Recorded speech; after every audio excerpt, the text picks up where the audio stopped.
गुंडीचा भागी जलप्रपात पुणी थरे घटिला अघटन गाधेइबा समय भासीगले युवक। एपरी देखिबाकू मिली केन्दुझर जिला घटगां थाना अंतर्गत गुंडीचा घागी जलप्रपात पानी रे भासीगले युवक। युवक जनक हेउछंती बड़सियाडीमाल ग्रामर सत्यप्रकाश महांत।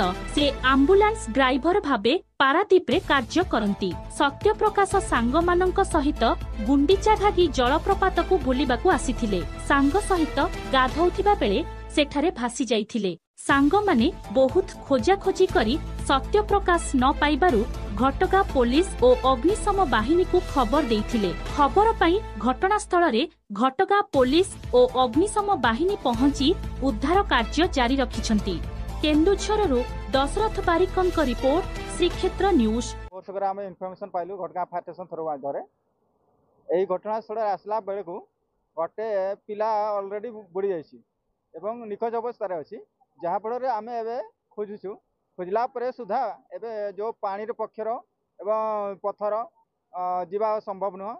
जो लाइफ बॉय लाइफ जैकेट मध्यम रसी मध्यम पूरा तलकू जाइलु आंकड़ा जोड़ा आपंकर फायर ब्रिगेड आंकड़ा सहित जाइलु से आंकड़ा खोजला सत्ते एवं तार कौन संधान मिलना।